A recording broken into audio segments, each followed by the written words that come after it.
Today we're gonna make my favorite buttermilk pancakes. I've broken this recipe down into servings for 2 people because we're empty nesters now, so we need to start making less food at one time, but I didn't want to give up one of my favorites.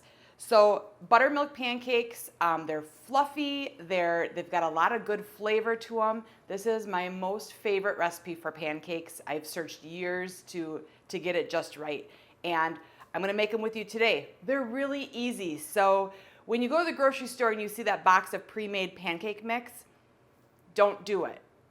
They're not hard. All you really need besides regular household ingredients is gonna be some buttermilk because they are buttermilk pancakes.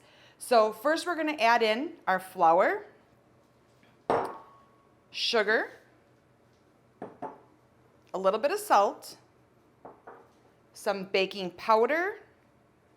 Let's get that out there. Some baking soda, a little bit of melted butter,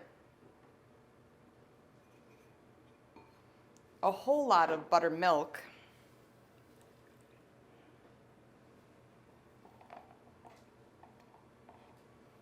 and 1 egg. Now with the egg, I would recommend that you crack it and you mix it before putting it into the batter. That way you don't have to try incorporating it so hard. With buttermilk pancakes, with any pancake really, you don't want to overmix the batter. You just want to stir it until it's incorporated. You'll see that it has lumps in it yet, and that's okay. So overmixing it will actually make your pancakes flatter, and we don't want that. We want to have that real nice puff to the pancake. So I'm going to scrape down the sides, make sure everything is off the bottom, mix it just a little bit more, and then we're going to let it rest. So you can see that that batter still has quite a bit of lumps in it, and that's okay. You don't want great big chunks, but small lumps of the flour is a good thing. So we're just going to leave that rest for about 5 to 10 minutes. I started putting some sausages on. We're going to finish those up, maybe put them in the oven just to keep them warm, and I'm going to get my griddle ready. So while this is resting for, like I said, about 5-10 minutes, go ahead and get everything else prepped, maybe even your plates with a little fruit on it. Now remember, you don't need to separate everything out into little bowls like I did. It just makes it easier for me to remember what's in my recipe. You can mix the dry ingredients all together and then add the wet ingredients later. You can see after resting that our batter has some bubbles have risen to the top. That's a good thing. So I have my griddle set at about 325. You can also do it on a pan on the stove. The griddle just gives you more coverage to make more at the same time. I'm going to take a little bit of vegetable oil and just season the pan a little bit. If you're watching calories, maybe you want to leave that out. That's fine. What I like about adding that is they get, when they hit the griddle, just a little bit of a crunchiness on the edges. And my daughter tends to pick around like a little bird on all the crispy edges before she eats the rest of the pancake. She loves it. So we're gonna let that heat up and let that oil heat up a little bit. And you can see I just put a real thin, just a little bit on there. I like to use a ladle. It gives me nice even sizes. And then whatever size you wanna make your pancake, go for it. You can do that. You can see how it still has some of those little lumps in it.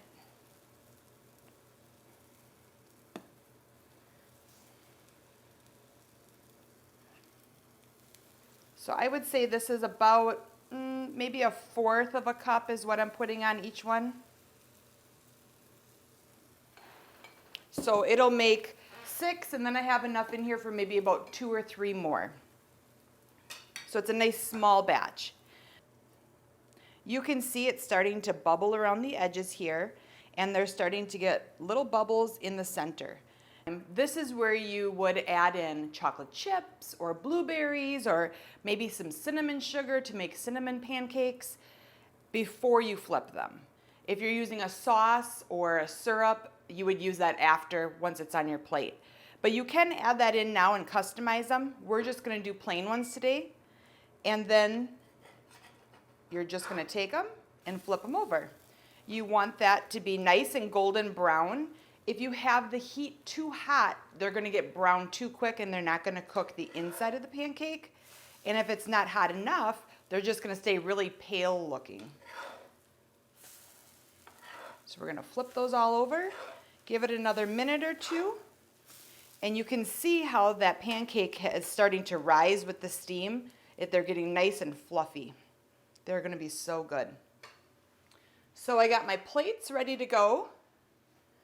A little fruit, a little bit of sausages going on. And then once these are done, we're just gonna put them right on the plate, or if you have a serving platter, you'd add them, and then do your next batch right away. So I hope you know that buttermilk pancakes don't have to be hard to make. They can be as easy as about 10 minutes in the morning. That includes your resting and cooking time. And it doesn't have to be a huge serving either. So let's try these out. They look so good.